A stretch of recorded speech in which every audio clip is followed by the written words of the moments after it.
আসসালামু আলাইকুম। So part 1 এর ভিডিও তো দেখলেন আমার ওয়াচের। সো এখন আজকে পার্ট 2 এর ভিডিওটা দেখাবো আপনাদেরকে। সো পার্ট 1 এর ছিল ৫,০০০ টাকার ভিতরে ঘড়ি। সো পার্ট 2 তে আমি আপনাদেরকে দেখাবো অ্যাবভ 5,000 কোন ঘড়িগুলা আমি ইউজ করি। সো ফার্স্টে যে ঘড়িটা দেখাবো ওটা হচ্ছে পিকি ব্লাইন্ডার ওয়াচ, পকেট ওয়াচ বলে। আগের দিনে গ্যাংস্টাররা তারপর বিভিন্ন বিজনেসম্যানরা যে ধরনের ঘড়িটা পছন্দ করতো আর কি, আমি ওটা কিনছি।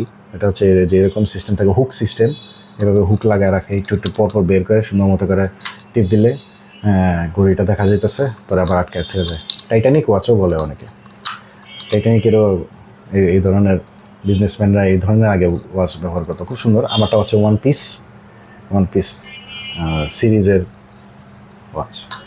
দেন যে ঘড়িটা দেখাবো ওইটা হচ্ছে ফর শাইনিং, অটোমেটিক একটা ঘড়ি, ফর শাইনিংয়ের।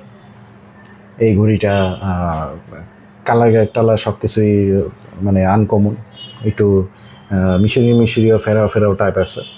খুব সুন্দর ঘড়ি, অটোমেটিক। 48 ঘন্টা পাওয়ার রিজার্ভ থাকে এটাতে। মানে আপনি পয়রা রাইখে দিলে 48 ঘন্টা পর্যন্ত অটোমেটিক সে নিজে চলবে, তারপরে আবার বন্ধ হয়ে যাবে। আবার নেক্সট টাইম আবার পড়ার সময় আবার একটু ঝাঁকায়া একটু ঘুরাইয়া পড়তে হবে। দেন যে ঘড়িটা দেখাবো ওটা হচ্ছে গিয়া Casio, original Casio, blue colour. এটার মডেল নাম্বারটা ভুলে গেছি, কি জানি যায় না। এটা ইউনিসেক্স একটা ঘড়ি, খুব ছোটো কিন্তু ভালোই এক্সপেন্সিভ, ব্র্যান্ডের ক্যাসিও। এটা হাতে পরলে অনেক সুন্দর লাগে। এটা খুব ফর্মাল একটা ঘড়ি, ছেলে মেয়ে উভয় পড়তে পারে, হাতে পরলে খুব সুন্দর লাগে। এটা আমার ওয়াইফ বেশি পছন্দ করে এটা। দেন যে ঘড়িটা দেখাবো ওইটা হচ্ছে এমএস ফিটের একটা smart watch, Amazfit GTR 2 black কালারটা। এটা আমি অনেক দিন ধরেই ব্যবহার করতেছি, অনেক আগে কিনছিলাম, মোশন ভিউ থেকে কিনছিলাম। এটা খুব ভালো একটা ঘড়ি, স্মার্ট ওয়াচ আর কি বলা যায়, সব কিছুই আছে এটার ভিতরে। আচ্ছা, এটা 21 দিন চার্জ থাকে, 21 days। দেন হচ্ছে যে ঘড়িটা দেখাবো ওইটা হচ্ছে গিয়া ওই এমএস ফিট থেকেও দামি একটা ঘড়ি। এটা হচ্ছে গিয়া আমি টাইম জোন থেকে নিয়েছিলাম। এটা হচ্ছে কেরেন হিল। আপনাদেরকে দেখাই ঘড়িটা, যারা দেখলে বুঝবেন। এই যে ঘড়িটা খুব সুন্দর, গোল্ডেন কালারের কাটা দেওয়া, উপরে এখানে গোল্ডেন কালার করা। লাইফ টাইম গ্যারেন্টি হচ্ছে আপনার কালার উঠবে না জীবনেও। গ্লাসটা হচ্ছে সাফায়ার গ্লাস, মানে scratch proof, water proof, dust proof যা আছে সব কিছু এটার ভিতরে দেওয়া আছে। ডেট টাইম সব কিছু আছে। আর ব্যাটারি তো ভাই একবার লাগাইছি, ব্যাটারি 7 বছর পর্যন্ত চলতেছে। ব্যাটারি তো ওদের ব্যাটারি অনেক ভালো।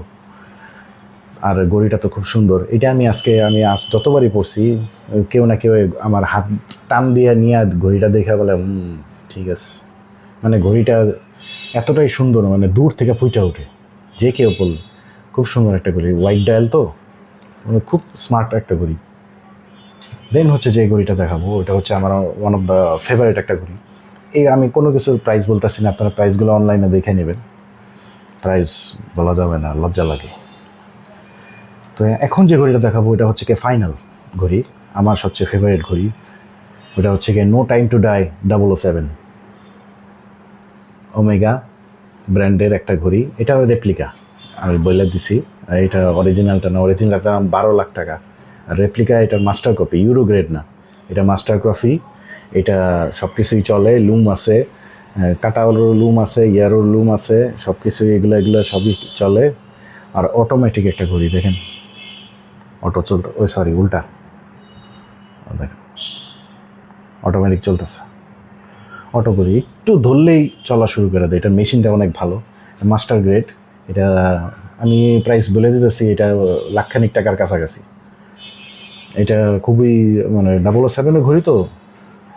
এটা ব্যাচ কোডও আছে, এটা মাস্টার কপি হলে এটা ব্যাচ কোড আছে, মেড ইন, এটা হচ্ছে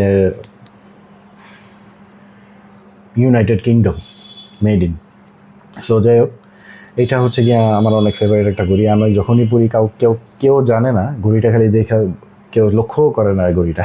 অথচ এই ঘড়িটা এতটা পাওয়ারফুল আর এতটা দামি একটা ঘড়ি। দাম হওয়ার কারণ আছে, কারণ এটা শক proof, electric proof, water proof. পানির নিচে আমি 200 মিটার পর্যন্ত গেলেও কিচ্ছু হবে না। এখানে যদিও লেখা 300 মিটার, কিন্তু অরিজিনালটা 300 মিটার যায়, এটা 200 মিটার গেলেও কিছু হবে না। এটা ডাস্ট প্রুফ, উইন্ড প্রুফ, এটা আমি একদম পুরা যদি 10 তলার নিচ থেকে ফালাই দিই তাও কিচ্ছু হবে না। এটার স্টেনলেস স্টিল বডি, প্ল্যাটিন বডি যেটাকে বলে। ও, অরিজিনালটার দাম বেশি হওয়ার কারণ হচ্ছে অরিজিনালটা হচ্ছে গিয়া আপনার হোয়াইট গোল্ড দিয়ে বানানো। এটা হোয়াইট গোল্ড না, কিন্তু এটা স্টেনলেস স্টিল, খুব হার্ড একটা স্টিল, মানে এটা হাত থেকে পড়লেও কিচ্ছু হবে না। এটার স্ক্র্যাচও লাগে নাই আজ পর্যন্ত। আর এটার ক্যাপটা তো, এটার লাগানোর সিস্টেমটাও খুবই কঠিন। এটা মানে লাগাইতে হইলে মানে বেগ পাইতে হয়, 2জন লাগে আমার অনেক সময় লাগাইতে। তো যাই হোক, এই হচ্ছে গিয়ে ঘড়ি আমার, এটা আমার সবচেয়ে ফেভারিট ঘড়ি। সো এই হচ্ছে কাহিনী। সো আশা করি আপনারা ভালো থাকবেন, আর থ্যাংক ইউ। আর কারো যদি কোনো ঘড়ির প্রয়োজন পড়ে বা কোথা থেকে কিনবেন কেউ জানেন না, বা কোনো ঘড়ি যদি আপনারা পছন্দ করে থাকেন কিন্তু আইডিয়া নাই কেমন হবে নাকি, দেখেন এক একটা ঘড়ি কিন্তু আপনার এক এক ওকেশন, এক এক টাইমে পরার জন্য মেড হয়, বুঝছেন? সো এক ঘড়ি আপনি সবসময় পরতে পারবেন না। আবার ঘড়ি যদি আপনার অরিজিনাল না হয় বা যদি সমস্যা হয়, তাহলে আপনার হাতে স্কিনের সমস্যাও হতে পারে। এটা কিন্তু জানা জরুরি, কারণ ঘড়ি সবসময় পরতে হয় এরকম একটা মেটেরিয়ালের ঘড়ি পরতে হয় যে মেটেরিয়ালটা আপনার হাতের সাথে স্যুট করে। তো সো কম দামি ঘড়ি, বা মনে করেন আমরা কি করি, আমরা ওই যে মনে করেন মার্কেটে যখন শপিং করতে চাই, ওই আশেপাশে যে ঘড়ির দোকানগুলো থাকে ওই দোকানের ভিতরে ঢুকে একটা ঘড়ি পছন্দ করে একজনের গিফট দিয়ে দিই। আসলে এই জিনিসটা করা যাবে না। ঘড়ি কিনতে হইলে সবসময় ব্র্যান্ডের দোকানে যাইতে হবে, ব্র্যান্ডের ঘড়ি চুজ করতে হবে, অথবা এরকম একজনের কাছ থেকে ঘড়ি কিনতে হবে যে ঘড়ির সম্বন্ধে আইডিয়া জানে। আমরা মনে করি যে যেমন এই ক্যাসিও ঘড়িটা, এটার দাম 6,500 টাকা।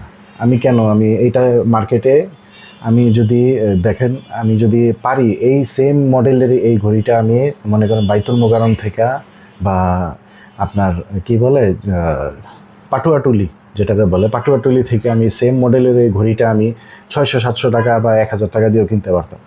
কিন্তু ওইটা আমার পড়লে কী হবে, আমার অস্বস্তি ফিল হবে, মানে নার্ভগুলোতে সমস্যা করবে। ঘড়ি এটা কিন্তু খুবই সেন্সিটিভ একটা জিনিস। এটা টাইম আছে, মেশিন আছে, এটা আপনার নার্ভের এখানে লাগে, এইসব পালসে লাগে, এটাতে কিন্তু সমস্যা করে। তো কম দামি না কিনে আমি কেন ব্র্যান্ডের অরিজিনালটা টাইম জোন থেকে নিছি, ওইটার কারণটা হচ্ছে এটাই। সো অলওয়েজ ঘড়ি কিনলে একটু টাকা বেশি লাগুক, 2 বছর 1 বছর বেশি টাইম লাগুক, সবসময় চেষ্টা করবেন ঘড়ি ব্র্যান্ডের ভালোটা কেনার জন্য। তাহলে আপনার দেখা যাবে যে পইরা শান্তি পাবেন আর টিকবেও ভালো। 500-600 টাকা দিয়ে আরেকজনকে গিফট করবেন। যেমন আমি একবার বার্থডেতে একটা 500-600 টাকা দামে ঘড়ি কিনছিলাম, আমি 2 দিনও পরি নাই, কারণ আমার 2 দিন হাতে পরে আমার ওই ফিলিংসটাই আসে নাই যে আমি ঘড়িটা ব্যবহার করব। আমার আব্বা সবসময় আমাকে দামি ঘড়ি পরাইছে, ক্যাসিও ছাড়া কখনো আমার ঘড়ি পরাই নাই আমার বাপে। সো আপনি চিন্তাই করেন যে আমার যে ঘড়িগুলো আছে ওগুলো কিন্তু কম দামি ঘড়িও আছে, কিন্তু আমি ওগুলো তেমন কিছু পরি না। আমি জাস্ট ওকেশনালি রেখে দিছি, কারণ টাকা বাজেট নাই, কি করব, রেখে দিছি। কিন্তু যেগুলো আমি ইউজুয়ালি সবসময় পরি ওগুলো হচ্ছে এগুলো আমি পরি, এইগুলো পরে আমার শান্তি লাগে। দেখেন, ঘড়ি কিন্তু ছেলেদের সবচেয়ে বড় স্বর্ণ। মেয়েদের স্বর্ণ থাকতে পারে অনেক কিছুই, গোল্ডের জিনিস থাকতে পারে, কিন্তু ঘড়ির উপরে কোনো স্বর্ণ নাই ছেলেদের ক্ষেত্রে। এই কারণে অলওয়েজ ভালো দেখে একটা ঘড়ি কিনবেন। যদি কখনো মন চায় যে না ভাইয়া কোন ঘড়িটা কিনলে ভালো হবে, আমার বয়ফ্রেন্ডের বার্থডে আসতেছে বা আমার হাজব্যান্ডের বার্থডে আসতেছে, কোথায় কি ঘড়ি কিনবো, কোথায় যাব, কেমনে কী করবো, আমাকে বলবেন, আমি অ্যাড্রেস দিয়ে দেবো, কোনো সমস্যা নাই। কোনো ঘড়ির ছবি আমাকে পাঠাবেন, যে কোনো ঘড়ির ছবি, বাংলাদেশে যত ঘড়ি আছে প্রত্যেকটা ঘড়ির আইডিয়া আমার কাছে আছে, কোনো সমস্যা নাই। জাস্ট জিজ্ঞেস করবেন আমাকে কোথায় কী পাওয়া যায়, কেমনে কি, আমি বলে দেবো। তো থ্যাংক ইউ ভেরি মাচ, দেখা হবে।